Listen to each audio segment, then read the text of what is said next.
Hello everyone, welcome to Excel in Education. Friends, आज के इस वीडियो में हम लोग बात करेंगे जीएस की तैयारी हम लोग कर रहे हैं एडवर्टीजमेंट 51 के लिए, ठीक है, यूपी एचईएसस के लिए। असिस्टेंट प्रोफेसर जीएस के पार्ट से आपके यहाँ बहुत सारे क्वेश्चंस ऐसे बनते हैं जो कि इम्पोर्टेंट होते हैं और जो है उनको इसमें जो है आपको स्कोर करना ज़रूरी होता है। नहीं तो आप खाली अगर ये सोचें कि सब्जेक्टिव में हम अच्छा कर ले जाएंगे और जीएस का पार्ट छोड़ देंगे तो फिर ऐसे क्या है, आपका जो है रैंकिंग आनी मुश्किल होती है, आप क्या होता है जीएस में पिछड़ जाते हैं, है ना। तो इसी संदर्भ में हम क्या है unit 2 teaching and research aptitude की आप ये लेक्चर 1 है, आंकड़ा, स्रोत, संकलन एवं विश्लेषण, ये आपका टॉपिक है, सिलेबस में आपके दिया हुआ है, ठीक है, यूनिट 2 में है। आज का ये लेक्चर 1 है। तो इसी संदर्भ में हम लोग चीज़ों को यहाँ पर डिस्कस करेंगे जहाँ से कि क्वेश्चंस आपके बहुत ज़्यादा बनते हैं और इनको समझना ज़रूरी है। एक बार रिवाइज कर लेने से वो आपकी चीज़ें क्लियर हो जाएंगी, क्योंकि कई लोगों का नेट बहुत पहले हुआ होगा और वो लोग भी इस भर्ती में बैठ रहे होंगे, तो एक रिवीजन हो जाता है, एक जो है सारी चीज़ें क्लियर हो जाती हैं, ठीक है। तो अभी तक आपने चैनल को सब्सक्राइब नहीं किया तो सब्सक्राइब करिएगा, वीडियो पसंद आने पे लाइक एंड शेयर ज़रूर करिएगा, टेलीग्राम चैनल को ज्वाइन करिए, क्योंकि कुछ चीज़ें ऐसी हैं करंट अफेयर से संबंधित है या आपके नोट से संबंधित, तो वो मैं पीडीएफ फॉर्म में वहाँ पे दे रही हूँ, आप लोग टेलीग्राम चैनल को ज्वाइन करिए, लिंक डिस्क्रिप्शन में दिया गया है। चलिए फ्रेंड्स, स्टार्ट करते हैं और बेसिक चीज़ें हम लोग ये देख लेते हैं कि कहाँ से क्वेश्चन बनते हैं और बन सकते हैं। जैसे कि स्टैटिस्टिक्स, इसकी उत्पत्ति देखें तो लैटिन शब्द स्टेटस या इटालियन शब्द स्टैटिस्टा या जर्मन शब्द स्टैटिस्टिक, देखिए सबकी जो है स्पेलिंग्स डिफरेंस है ना। फ्रेंच शब्द स्टैटिस्टिक, यहाँ पर देखिए कितना डिफरेंशिएशन है। तो इनमें से प्रत्येक शब्द का अर्थ क्या है, राजनीतिक स्थिति, पॉलिटिकल स्टेट। तो स्टैटिस्टिक्स की मीनिंग समझ में आ गई। अगर हम संख्यात्मक पद्धति के रूप में सांख्यिकी की बात करें तो सांख्यिकी का तात्पर्य ऐसे डेटा से है जिन्हें नंबर के रूप में व्यक्त किया जा सके, और या इसी को अदर फॉर्म में हम कह सकते हैं न्यूमेरिकल डाटा को ही सांख्यिकी कहते हैं। अगर बाउली की परिभाषा के अनुसार देखें तो सांख्यिकी का अर्थ अनुसंधान के किसी विभाग में ऐसे तथ्यों का संख्यात्मक कथन है जो एक दूसरे से संबंधित होते हैं, ठीक है। तो ये इनकी डेफिनेशन हो गई। उसके बाद देखिए विज्ञान की एक शाखा के रूप में सांख्यिकी क्या कहती है। विज्ञान की एक शाखा के रूप में सांख्यिकी का उपयोग सिंगुलर सेंस में किया जाता है, एक वचन के अर्थ में, ठीक है। यहाँ विज्ञान की ऐसी शाखा होती है जिसके अंतर्गत न्यूमेरिकल डाटा का संग्रह करते हैं और उसका क्लासिफिकेशन करते हैं, फिर तुलनात्मक व्याख्या कंपैरेटिव एक्सप्लेनेशन किया जाता है। ये हो गया आपका एज ए साइंस के रूप में, है ना। तो ये हो गए रेवर एंड रेवर ने अपनी परिभाषा दी थी, आप देख सकते हैं। आगे देखते हैं मीनिंग ऑफ डाटा क्या होती है। आंकड़ों की बात करें तो इसे कैसे जो है इसको समझते हैं। आंकड़ा या डेटम के बहुवचन को ही आंकड़ा या डाटा कहते हैं, ठीक है। प्रदत्त या डाटा या डेटा कुछ भी कह सकते हैं आप। साधारण अर्थ में क्या है, किसी सूचना को ही प्रदत्त कहा जाता है, ठीक है, डाटा कहा जाता है। अब इस सूचना के प्राप्त होने के सोर्स या विधि कुछ भी हो सकती है, किसी भी स्रोत या विधि द्वारा प्राप्त होने वाली सूचनाओं को ही क्या कहते हैं, प्रदत्त कहा जाता है, डाटा कहा जाता है।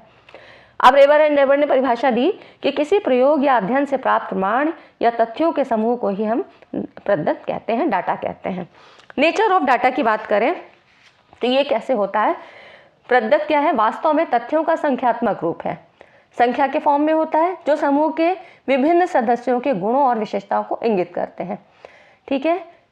अब वस्तुओं या गुणों को या तो गिना जा सकता है अथवा मापा जा सकता है।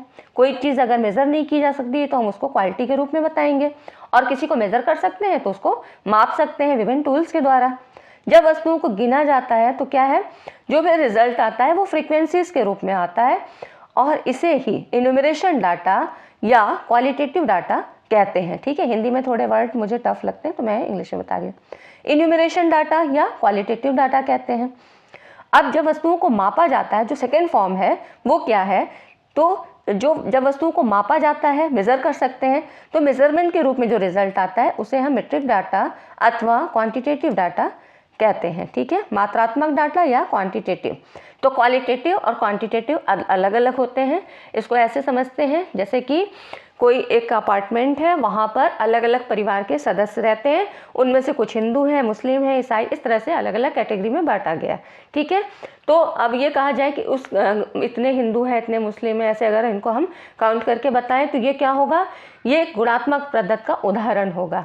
लेकिन अगर इसी को अगर हम दूसरे एग्जाम्पल में क्वांटिटेटिव की बात करें तो कहीं पे कोई चीज़ मेज़र करनी है, जैसे कि एक स्टाफ है, वहाँ पे उनकी सैलरीज़ का जो है एक टेबल बनाया जाता है कि इसकी सैलरी इतने रुपए है और इससे नीचे क्लर्क वालों की इतनी है, नीचे 4 क्लास एम्प्लॉयज़ की इतनी है।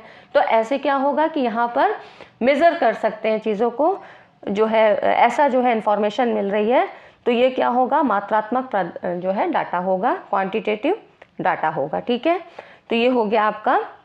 यहाँ से क्वेश्चंस बहुत बनते हैं, कई बार पूछे गए हैं। अब टाइप्स ऑफ डाटा की बात करें तो ये 2 तरह के होते हैं, primary data, secondary data. Primary data क्या होते हैं? प्राथमिक पद्धति का मतलब ऐसे डाटा से जो नए सिरे से और पहली बार एकत्र किए जाएं, स्वयं से किए जाते हैं। इस तरह ये डाटा क्या है, अपने स्वरूप में मौलिक होते हैं और ये प्रथम बार एकत्रित किए जाते हैं। पहली बार खुद से एकत्र किए जा रहे हैं तो क्या है, विश्वसनीयता भी अधिक होगी, क्योंकि ये हमें किसी और के द्वारा नहीं मिले हैं, खुद से हम इनको ले रहे हैं। इसमें से इसके एग्जाम्पल क्या हो सकते हैं, जैसे कि ऑब्जर्वेशन, ये मेथड्स हैं, इंटरव्यू है, क्वेश्चनायर है, इसके अलावा भी और होती हैं, जैसे रेटिंग स्केल है, सोशियोमेट्री है और प्रोजेक्टिव टेक्निक है, और टेस्ट होते हैं कई तरह के। तो ये सारे क्या हैं, आपके प्राइमरी डाटाज होते हैं। जैसे कि इससे संबंधित एक क्वेश्चन आपका 2021 में आया था कि जांच पड़ताल की प्रक्रिया से एकत्रित किए गए मूल आंकड़ों को कहते हैं। आपके ऑप्शंस में था, पहला था विदेशी आंकड़े, दूसरा दिया था प्राथमिक आंकड़े, तीसरा है द्वितीयक आंकड़े और चौथा था तृतीयक आंकड़े। तो जांच पड़ताल की प्रक्रिया में एकत्रित किए गए मूल आंकड़ों की बात कर रहा है, तो इसका आंसर प्राथमिक आंकड़े बताया गया था। ठीक है, तो ये हो गया आपका प्राइमरी और सेकेंडरी डाटा की बात हो गई। सेकेंडरी डाटा की बात करें तो मीनिंग क्या है इसकी, सेकेंडरी डाटा वो है जो पहले से ही उपलब्ध होता है, दूसरे रिसर्चर्स के द्वारा पहले से ही उपलब्ध, मतलब ये डाटा जो पहले से उपलब्ध होते हैं, और जो नया रिसर्चर, नया शोधकर्ता होता है, अपने शोध में आवश्यकता के अनुसार जैसी उसकी नीड है उन्हीं डाटास का उपयोग करके अपनी समस्या का समाधान करता है। अब ये 2 प्रकार के होते हैं, पब्लिश डाटा, अनपब्लिश डाटा। तो इसमें ये किस तरह से होते हैं, पब्लिश डाटा जैसे कई सोर्स से मिल सकते हैं, कहीं किसी पब्लिकेशन से, वो केंद्र या राज्य सरकार के पब्लिकेशन से, विदेशी सरकार का पब्लिकेशन हो सकता है, कुछ जर्नल्स हो सकते हैं, मतलब व्यापारी या तकनीकी पत्रिकाएं होती हैं, कुछ मैगजीन्स होते हैं, न्यूज़पेपर होते हैं, पुस्तकें हो सकती हैं, ये सारी चीज़ें होती हैं। तो ये सारी चीज़ें आपने देखा कि विविध संस्थाओं की रिपोर्ट और प्रकाशन, ये सारी चीज़ें, पब्लिक रिकॉर्ड्स, ये सब क्या है, पब्लिश डाटा में हो सकते हैं, जहाँ पे इनका कहीं रिकॉर्ड होता है, पब्लिक की जाती हैं, पब्लिश होती हैं। अनपब्लिश्ड में इसमें आता है आपका डायरी होता है, लेटर्स होते हैं, ये कहीं पर भी पब्लिकेशन नहीं होती है, पब्लिश नहीं होती हैं, ये खुद से आपको कलेक्ट करनी होती है, एकत्र करनी होती हैं, या खुद से लिखी हुई होती हैं। तो इसमें डायरीज हो सकती हैं, आपकी अपनी इंडिविजुअल डायरी हो सकती है, लेटर्स हो सकते हैं, बायोग्राफी हो सकती है, ऑटोबायोग्राफी हो सकती है, ये चीज़ें होती हैं। ठीक है, तो ये हो गए आपका अनपब्लिश सोर्सेज। काफ़ी क्वेश्चंस पूछे जाते हैं, क्योंकि यहाँ से भी क्वेश्चन पूछा गया था कि किस तरह से, क्वेश्चंस मैं अगले उसमें ले लूँगी, क्योंकि यहाँ पे सारी चीज़ें नहीं ले सकते हैं, कुछ चीज़ों को ले रहे हैं जो कि इंपॉर्टेंट है और जिनसे क्वेश्चंस आपके बने हैं। ठीक है, और वैसे तो आपका इस टॉपिक में बहुत सारे क्वेश्चंस आते हैं, जैसे कि आपका जो है मीन मीडियन मोड से आते हैं, वेरिएबल्स, चरों के प्रकार, चरों से संबंधित, लेवल्स ऑफ मेजरमेंट, आपकी जो है स्केल्स कितनी तरह की हैं, तो जो है नॉमिनल, ऑर्डिनल, इंटरवल, रेशियो, इस तरह से यहाँ से भी क्वेश्चंस बनते हैं। टाइप्स ऑफ एरर्स से भी क्वेश्चंस बनते हैं, और मीन मीडियन मोड से तो बनते ही बनते। इसके अलावा मानक विचलन या जो आपका टेस्ट हैं, ठीक है, उनसे भी क्वेश्चन बनते हैं। तो वो हम क्या है, जितने भी संबंधित चीज़ें वो हम अगली वीडियो में डिस्कस कर लेंगे। यहाँ पे हम मुख्य मुख्य चीज़ों को पढ़ लेते हैं। ठीक है, अब देखते हैं methods of collecting primary data. Methods की बात करें तो यहाँ पर देखिए ऑब्जर्वेशन मेथड काफ़ी यूज़ होता है और सबसे ज़्यादा पॉपुलर है प्राथमिक डाटास के लिए। इसमें यहाँ पर जो सूचनाएं होती हैं इन्वेस्टिगेटर, मतलब जो अनुसंधान करता है, उसके द्वारा प्रत्यक्ष रूप से प्राप्त करते हैं। इसमें क्या होता है, जो इंफॉर्मेशन होती है इन्वेस्टिगेटर के द्वारा डायरेक्ट प्राप्त की जाती है। यहाँ पर जो क्लाइंट होता है, मतलब रिस्पोंडेंट होता है, उससे कोई पूछताछ नहीं की जाती है, तो यहाँ पर पक्षपात वाली संभावना नहीं होती है। तो ये क्या होता है, बायस से फ्री होता है, मतलब पक्षपात फ्री होता है। यहाँ पर कोई ऐसा पक्षपात वो रिसर्चर नहीं कर सकता है। इसमें भी कई फॉर्म होते हैं, जैसे कि structured observation, unstructured observation, participant observation, non participant observation, controlled तथा अनकंट्रोल्ड। मतलब स्ट्रक्चर, संरचित, ठीक है। इसमें क्या होता है, इस प्रेक्षण में प्रेक्षण की जाने वाली जो भी यूनिट्स हैं इनको एक फ्रेम में बना लिया जाता है। प्रेक्षित सूचना को दर्ज करने की जो एक स्टाइल होती है उसको निर्धारित कर लेते हैं, कंडीशंस होती हैं, टेक्निक्स क्या है, उनका सबका चयन कर लिया जाता है और उसी तरह से इनका प्रोसेस होता है। लेकिन अनस्ट्रक्चर्ड में क्या होता है, ऐसा कुछ नहीं होता है, फ्लेक्सिबिलिटी होती है, जिस तरह से उसको मतलब सुविधा होती है वैसे वो यूज़ कर सकता है। पार्टिसिपेंट ऑब्जर्वेशन की बात करें तो यहाँ पर क्या होता है, ये अधिकतर सामाजिक विज्ञान और समाजशास्त्र में अधिक किया जाता है। यहाँ पर जो ऑब्जर्वर होता है अपने आप को उस समूह का सदस्य मानकर समूह के सदस्यों के व्यवहार का अध्ययन करता है, वो पूरी तरह से उसमें इन्वॉल्व रहता है। लेकिन नॉन पार्टिसिपेंट में ऐसा नहीं होता है। जो असहभागी प्रेक्षण, इसमें वो अपने को समूह से अलग मानकर सदस्यों के व्यवहार का अध्ययन करता है। ठीक है, तो असहभागी प्रेक्षण में वो अपनी पहचान जो है अलग रखता है। नॉन पार्टिसिपेंट यहाँ पर ये होता है। ठीक है, मतलब जो यहाँ मतलब पार्टिसिपेंट में है क्योंकि वहाँ पर तो उसको समूह के साथ मिलजुल कर रहना होगा, तो वहाँ पे उसकी पहचान छुपी नहीं रह सकती है। लेकिन नॉन पार्टिसिपेंट में क्या है, वो चुपचाप अपना काम करता है, वहाँ पर वो अपनी पहचान छिपाता नहीं है। उसको पता होता है कि जो है यहाँ पर मैं अपना जो ऑब्जर्व कर रहा हूँ उन चीज़ों को, तो इस तरह से वो करता है। तो यहाँ पर अब हम इसकी बात करें कंट्रोल्ड या अनकंट्रोल्ड, तो जब एक नेचुरल जो क्लाइमेट होता है उसमें ऑब्जर्वेशन किया जाता है तो इसे अनकंट्रोल्ड कहा जाता है। लेकिन जब क्या होता है, एक प्री अरेंज प्लान के साथ एक अनुकूल प्रेक्षण होता है, ऑब्जर्वेशन होता है, तो इसे कंट्रोल्ड कहा जाता है। तो यहाँ पर अनियंत्रित प्रेक्षण में क्या है, किसी तरह के जो है प्रिसीजन इंस्ट्रूमेंट्स का उपयोग नहीं किया जाता है, स्वाभाविक होता है, कंप्लीटनेस को पूरा करना होता है। तो यहाँ पर ऐसा नहीं होता है, कुछ भी जो है चीज़ें ऐसी नहीं होती हैं।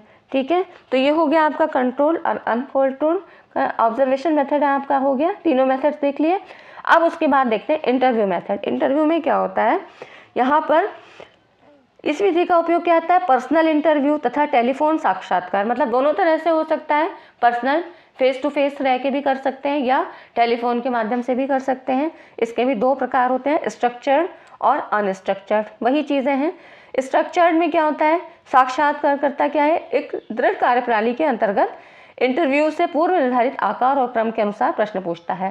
पहले से ही फ्रेमिंग क्वेश्चनों की जाती है, मतलब एक सीक्वेंस में रहते हैं क्वेश्चन और उनके द्वारा दिए गए उत्तरों को कलेक्ट किया जाता है। इस प्रकार इसमें एक रिजिडिटी होती है, अपने आप से इसमें चढ़ाव उतार नहीं कर सकते हैं, तो फ्लेक्सिबिलिटी की क्या होती है, कमी होती है। इसके विपरीत अनस्ट्रक्चर्ड में क्या होता है, यहाँ पर कोई भी ऐसा फ्रेम नहीं होता है प्रश्नों का, कोई पूर्व निर्धारित क्रम नहीं होता है और कोई ऐसी टेक्निक्स नहीं होती है, तो इसमें फ्लेक्सिबिलिटी अधिक होती है अनस्ट्रक्चर्ड इंटरव्यू में। ठीक है, तो ये हो गया आपका ऑब्जर्वेशन और इंटरव्यू मेथड हो गए। फ्रेंड्स, वीडियो को अभी तक आपने लाइक नहीं किया तो लाइक ज़रूर करें और शेयर करें। क्वेश्चन एयर मेथड में क्या होता है, इसमें प्रश्न एक निर्धारित क्रम में प्रिंटेड अथवा टाइप्ड रहते हैं जिनका संबंध किसी शोध समस्या से रहता है। रिस्पोंडेंट्स जो होता है वो अपनी इच्छा से इन प्रश्नों के उत्तर देते हैं। तो यहाँ पर भी प्रश्नावली जब बनाई जाती है तो इन बातों को ध्यान में रखता है कि एक तो सामान्य आकार, भाषा के ऊपर, ठीक है, एक स्पष्ट शब्दों में होना चाहिए, प्रश्न क्रम कैसे होना चाहिए, है ना, सरल से कठिन, इस तरह से प्रश्न सूत्रीकरण और वाक्य रचना, क्वेश्चनिंग का फॉर्मेशन कैसे है, वर्डिंग कैसे यूज़ की जाती है, ज़्यादा क्लिष्ट क्लिष्ट भाषा का प्रयोग ना किया जाए, बहुत संक्षिप्त और सरल भाषा हो, इस तरह से। तो मतलब प्रश्नावली या तो क्या है, स्ट्रक्चर्ड होगी अथवा अनस्ट्रक्चर्ड होगी। ठीक है, तो ये हो गया आपका क्वेश्चन आया। इसके बाद देखते हैं शेड्यूल मेथड, अनुसूची विधि। प्रश्नावली और अनुसूची लगभग मिलते जुलते हैं लेकिन फ़र्क है, फिर भी मैं बताती हूँ आपको। अनुसूची मतलब है प्रश्नों के एक समूह से, जैसे कि जो एक क्या होते हैं, प्रोफार्मा पे मुद्रित होते हैं। यहाँ पर भी प्रश्नों का ही समूह होता है। अब इन्यूमरेटर क्या होता है, इन प्रश्नों के सेट के साथ उत्तर देने वाले के पास ही खुद जाता है, रिस्पोंडेंट के पास। अब वो इन्यूमरेटर जो है, जो रिसर्चर है, वो खुद से जाएगा, इन्वेस्टिगेटर कुछ भी कह सकते हैं, वो खुद से जाएगा रिस्पोंडेंट के पास और प्रश्नों को पूछ कर उनके द्वारा दिए गए उत्तरों को लिखते जाते हैं। तो इस तरह से अनुसूची में क्या है, प्रश्नों के क्रम से ही प्रश्न पूछ कर उत्तर लिखते हैं। तो ठीक है, प्रश्नों का सेट तो दोनों जगह है, प्रश्नावली और अनुसूची दोनों, लेकिन फिर भी दोनों में अंतर है। अब वो अंतर क्या है, जैसे कि प्रश्नावली में क्या होता है, रिस्पोंडेंट स्वयं ही भरता है और वो किसी अन्य व्यक्ति की सहायता नहीं लेता है। ठीक है, अब ये प्रश्नावली उसको बाय मेल भी पहुंचाई जा सकती है या किसी इंस्टीट्यूट के द्वारा भी कहीं पे बैठा के ऐसे भी लिया जा सकता है ना, ग्रुप में लिया जा सकता है। लेकिन जो अनुसूची है यहाँ पर क्या होगा कि वो रिस्पोंडेंट से खुद से पूछ के प्रश्नों को लिखेगा, मतलब उनके उत्तर हैं वो उनसे जाके पूछेगा और खुद से भरेगा, वो वहाँ पर रिस्पोंडेंट नहीं भरेगा, इन्वेस्टिगेटर खुद भरता है। और यहाँ पर ऐसा नहीं होता है कि डाक के द्वारा भेज दिए, ऐसा भी नहीं होता है। प्रश्नावली में क्या होता है कि जो रिस्पोंडेंट्स होते हैं, अब उसका मन होगा, कुछ ऐसे सवाल होंगे जिनका उत्तर नहीं देना चाहेगा तो वो नहीं भी देगा, कोई उसमें बंदिश नहीं है। लेकिन यहाँ पर क्या होगा कि जो अनुसूची है इसमें यहाँ पर क्योंकि इन्वेस्टिगेटर प्रश्नों के उत्तर स्वयं से पूछ के लिखते हैं तो उनको हर जवाब देना पड़ेगा। प्रश्नावली में क्या होता है कि उत्तरदाता की पहचान नहीं रहती है, जबकि अनुसूची में क्या होता है, उत्तरदाता की पहचान रहती है, मतलब सामने से पता लगता है कि यही प्रश्न का जवाब दे रहा है और हम इसी का ही इन्वेस्टिगेशन कर रहे हैं, मतलब ऑब्जर्वेशन कर रहे हैं। ठीक है, तो ये सारी चीज़ें क्या हैं, प्रश्नावली और अनुसूची में ये अंतर होता है। कई बार क्वेश्चन में ऐसे पूछ भी लिया जाता है। ठीक है, अब सेकेंडरी डाटा के मेथड्स क्या होते हैं, इसमें ये तो प्राइमरी डाटा के हमने पढ़े, इसके अलावा भी और है, लेकिन इनसे क्वेश्चन आए हैं तो मैंने इनको लिया है। बाकी भी और होते हैं, टेस्ट होते हैं, कई तरह के टेस्ट होते हैं, और रेटिंग स्किल्स हैं, सोशियोमेट्री टेक्निक है, प्रोजेक्शन टेक्निक है, तो ये सारी चीज़ें भी हम पढ़ेंगे, क्वेश्चन फॉर्म में भी पढ़ लेंगे। कुछ क्वेश्चन ऐसे हैं जो कि हम डिस्कस कर लेंगे। ठीक है, अब सेकेंडरी डाटा क्यों कैसे किस मेथड से यूज़ करते हैं, तो इसमें जो है केस स्टडी मेथड, इसमें इसका उपयोग करते हैं। इस विधि के द्वारा क्या होता है, किसी व्यक्ति, संस्था अथवा समूह के संबंध में अतीत से लेकर वर्तमान तक की घटनाओं का एनालिसिस करके आवश्यक सूचना या डाटा का संग्रह करते हैं। अब जो संग्रहित डाटा है, जो कलेक्ट किया हुआ डाटा है, व्यक्ति, समूह, परिवार, संस्था या कम्युनिटी के अतीत तथा वर्तमान की स्थितियों से संबंध होते हैं। तो ये कई क्या होता है, ये काफ़ी लंबा प्रोसेस चलता रहता है। ठीक है, केस स्टडी का मेथड ये हो गया। उसके बाद जो होते हैं सोर्सेज ऑफ पब्लिश डाटा और सोर्सेज ऑफ अनपब्लिश डाटा, ये पहले भी आपने पढ़ा। तो पब्लिश डाटा में क्या है कि यहाँ पर ये इसमें देश विदेश के विभिन्न स्रोतों का उपयोग करते हैं, जैसे कि पब्लिश जो हो चुकी हैं, जैसे कि बुक्स हो सकती हैं, न्यूज़पेपर हो सकते हैं, कोई जर्नल्स होता है, मैगजीन्स होते हैं, ये सारे पब्लिश डाटा में होते हैं। अनपब्लिश्ड में क्या होता है, इसमें डायरीज होती हैं, लेटर्स होते हैं, और अनपब्लिश्ड बायोग्राफी, ऑटोबायोग्राफी, ये सारी चीज़ें अनपब्लिश्ड में आती हैं। ठीक है, तो इससे क्वेश्चंस काफ़ी बने हैं और जो है आपने इतनी चीज़ें क्लियर कर ली। यहाँ से क्वेश्चन ज़रूर आते हैं क्योंकि आंकड़ा, स्रोत संकलन, इसके अलावा आपके जो है लेवल्स ऑफ मेजरमेंट से काफ़ी क्वेश्चन आते हैं, उनको भी हम आगे डिस्कस कर लेंगे। और मेन, मीडियन, मोड, इन सारी चीज़ों से भी, वेरिएबल से काफ़ी क्वेश्चन आ गए हैं, और कुछ क्वेश्चन सांख्यिकी ऐसे जो है बेसिक थ्योरेटिकल क्वेश्चन भी काफ़ी पूछे गए हैं। तो वो चीज़ हम यहाँ पे आगे जो है अगली वीडियो में डिस्कस करेंगे। तो ठीक है फ्रेंड्स, आप चैनल पे बने रहिए, वीडियो को लाइक करिए, वीडियो को अभी तक आपने लाइक नहीं किया तो लाइक करिए, और चैनल को सब्सक्राइब करिए, बेल आइकन को ज़रूर प्रेस करिएगा, टेलीग्राम चैनल को ज्वाइन कर लें। ठीक है फ्रेंड्स, मिलते हैं अगली वीडियो में, तब तक के लिए thanks for watching this video.